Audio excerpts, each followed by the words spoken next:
नहीं चलेगी। बेरोजगारी बेरोजगारी बेरोजगारी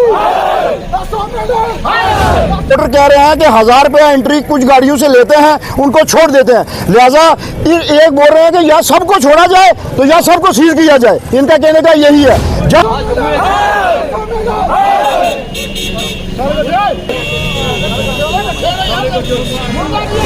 कल गया था जिसमें हमने गाड़ियां चेक की, उनको 3 गाड़ियां थी जिनके डॉक्यूमेंट नहीं थे, उनको मैंने सीज किया है, जिसमें एक इको थी और 2 समो है, उनको भी। नमस्कार, आप देख रहे हैं हमारा ये प्लेटफॉर्म और मैं हूं आपके साथ राही कपूर। बस स्टैंड मेंढर में एक प्रोटेस्ट होता है और वो प्रोटेस्ट करते हैं जो टैक्सी ड्राइवर हैं या टाटा सोमो ड्राइवर्स हैं। उन्होंने आज जो प्रोटेस्ट किया वो ट्रैफिक पुलिस के खिलाफ किया और उनका ये दावा था, उनके ये एलिगेशन थे ट्रैफिक पुलिस के खिलाफ और एसओ मेंढर के खिलाफ कि ये जो प्रोटेस्ट है ये इसलिए किया जा रहा है क्योंकि ट्रैफिक पुलिस के जो एसओ हैं या ट्रैफिक पुलिस के जो भी मेंढर में लोग हैं वो उनके चालान काटते हैं, वो उनकी गाड़ियों को सीज करते हैं। इस तरह की एलिगेशन लगाने के बाद एक जोरदार प्रदर्शन हुआ जिसमें एसओ मेंढर के खिलाफ नारेबाजी की गई, तमाम उन लोगों के खिलाफ नारेबाजी की गई ट्रैफिक विभाग के खिलाफ, और ये कहा गया कि ये हमें हरास करते हैं। अब इस पूरी प्रोटेस्ट के बाद जो है वो वहां के जो ड्राइवर्स थे उन्होंने क्या कहा, सबसे पहले आप वो सुनिएगा। मतलब यह है कि सुबह में जब यहाँ बस स्टैंड पे पहुंचा तो कुछ गाड़ियों को यहाँ पे सीज किया गया, तो उसकी वजह से ट्रांसपोर्टर भाई आपस में लड़ने लगे। खास करके ये जुगाल स्टैंड है जहाँ पे जुगाल और छतराल की गाड़ियाँ जा रही हैं, इस साइड पे सबसे ज्यादा नाके लगते हैं और किसी तरह कोई जाता नहीं है। ये ट्रांसपोर्टर कह रहे हैं कि 1000 रुपया एंट्री कुछ गाड़ियों से लेते हैं, उनको छोड़ देते हैं। लिहाजा एक बोल रहे हैं कि या सबको छोड़ा जाए तो या सबको सीज किया जाए। इनका कहने का यही है। जब इनसे एंट्री ली जाती है उन्हीं गाड़ियों को छोड़ा जाता है। उसकी वजह से सुबह इनकी गाड़ियां कुछ सीज हुई है, इनका आपस में लड़ाई झगड़ा हो गया जिसकी वजह से कुछ लोगों के सिर में चोटें भी आई है। मुझे ये बताओ कि एसओ साहब को ये सोचना चाहिए, ये बेरोजगार नौजवान पढ़े लिखे हुए एमए बीए लोग ओवर एज हो चुके हैं, इनको सुसाइड करने के बगैर और कोई चारा नहीं रहा है। लिहाजा मैं मीडिया के माध्यम से ये कह देना चाहता हूँ जम्मू कश्मीर ट्रांसपोर्ट यूनियन की तरफ से कि एसओ साहब को ये सोचना चाहिए कि इनके साथ मिलजुल कर रहना चाहिए। ये ट्रांसपोर्ट भूखे हैं, 2-2 3-3 बच्चे हैं, माँ बाप है, कहाँ से दवाई दारू और रिज़्क लाएंगे और अपने बाल बच्चे की रोजी रोटी चलाएंगे। आज से ये सोचना है एसओ साहब के आज के बाद गाड़ियों को अगर तंग किया गया या बंद करें तो सबको बंद करें, ये लोग मेहनत मजदूरी करें या जहर खा के कि कब्र में चले जाएं। लिहाजा मेरी एक आपके मीडिया के थ्रू ये कह देना चाहता हूँ कि इन लोगों को सबको चलने दिया जाए। ये ट्रांसपोर्टर जो है भूखे मर रहे हैं इस वक्त। एसओ साहब जो है कुछ गाड़ियों को सीज कर रहे हैं, कुछ गाड़ियों को चलने दे रहे हैं, ये सरासर गलत है। इसलिए कुछ जिन गाड़ियों को ये छोड़ रहे हैं वही आपस में लड़ाई झगड़ा करते हैं। कल अगर कोई कत्ल हुआ या कुछ भी मेंढर के अंदर ये एसओ साहब जुम्मेदार होंगे। मैं लिहाजा इन लोगों की तरफ से ये कह देना चाहता हूँ, छूट हो तो सबके लिए, बंद हो तो सबके लिए। सीज करके अंदर भेज देते हैं, चाहे उनके पास ड्यू है चाहे कुछ भी है डॉक्यूमेंट तो है ना।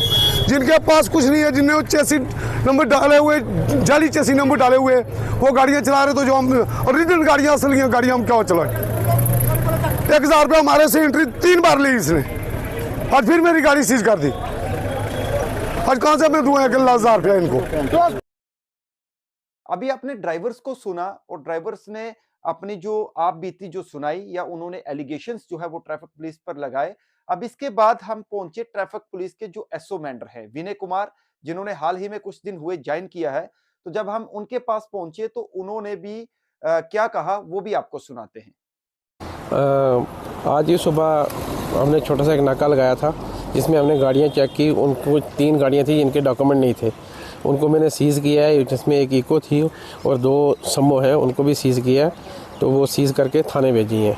तो 2 तारीख को मैंने जान किया था, 2 तारीख से लेके आज 15 तारीख है, 33 गाड़ियाँ जो हैं बिना डॉक्यूमेंट के जो थी, जिनमें मोटरसाइकिल भी हैं और 4 व्हीलर भी हैं, जिनके परमिट एक्सपायर थे और जिनके इंश्योरेंस नहीं थे, उनको हमने सीज़ करके थाने में लगाया गया।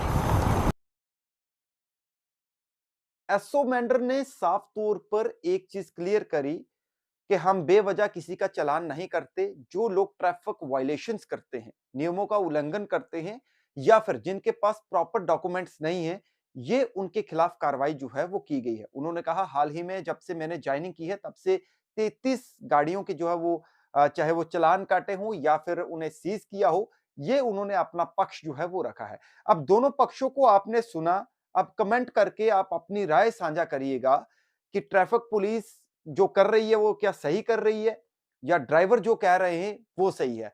तो ये जनता फैसला करे, आप कमेंट सेक्शन में जरूर रहें। बहरहाल मैं ड्राइवर भाइयों से भी एक जरूर एक बात कहना चाहूंगा कि बड़ी बात यह है कि आप अपने डॉक्यूमेंट्स जो है वो कंप्लीट करें, अपने डॉक्यूमेंट्स प्रॉपर रखें और साथ में जो ट्रैफिक रूल्स हैं उनका पालन भी जरूर करें। क्योंकि एक ड्राइवर जब गाड़ी चलाता है, हम समझ सकते हैं कि उसकी एक मजबूरी होती है, एक रोजगार उसका जुड़ा होता है, दूसरा उन्होंने लोन्स लेके अपनी गाड़ियां जो है वो ली होती हैं। लेकिन इसके साथ उस ड्राइवर का ठीक उतना ही फर्ज बनता है कि उस गाड़ी के अंदर जो पैसेंजर बैठते हैं वो भी उसके परिवार समान होते हैं। तो सबकी जिंदगी कितनी जरूरी है, कितनी इंपॉर्टेंट है कि आप ओवरलोडिंग ना करें, क्योंकि तरह-तरह की खबरें जो है आप सुनते हैं आए दिन। कोई ना कोई सड़क हादसा होता है, एक्सीडेंट होते हैं, जब कारण सामने आता है तो कोई कहता है कि रश ड्राइविंग कर रहा था, कोई कहता है कि या फिर ये कहा जाता है अक्सर कि ओवरलोडिंग थी गाड़ी। तो मुझे उम्मीद है कि ड्राइवर भाई जो है इन प्रॉपर चीज़ों को फ़ॉलो करेंगे और दूसरी तरफ अगर ट्रैफ़िक पुलिस की बात करें, तो ट्रैफ़िक पुलिस अगर बेवज़ह किसी को परेशान करती है या बेवज़ह किसी का चालान काटती है, तो ये ड्राइवर्स की आवाज़ उन अधिकारियों, उच्च अधिकारियों तक पहुँचनी चाहिए ताकि वो इस मामले को इन्वेस्टिगेट करके ये प्रॉपर इस चीज़ को उन ड्राइवर्स को आश्वस्त करें कि उनके खिलाफ इस तरीके की कार्रवाई आइंदा जो है वो नहीं की जाएगी। हालाँकि ये एक इन्वेस्टिगेशन का पार्ट है, जो ड्राइवरों के एलिगेशंस थे, ट्रैफिक पुलिस ने क्या कहा, हमने वो सब चीज़ें आपको बताई हैं। अब देखना ये है कि इन्वेस्टिगेशन के बाद क्या कुछ निकल कर सामने आता है और आज ये जो प्रोटेस्ट हुआ है, उसमें ड्राइवर्स ने अपनी डिमांड रखी थी और दूसरी तरफ ट्रैफिक पुलिस के जो एसओ मेंबर हैं, उन्होंने भी अपना पक्ष रखा। अब आप जो है वो कमेंट कर ज़रूर बताइएगा कि क्या इसको लेकर होना चाहिए। आप देखते रहिए हमारा ये प्लेटफ़ॉर्म। नमस्कार।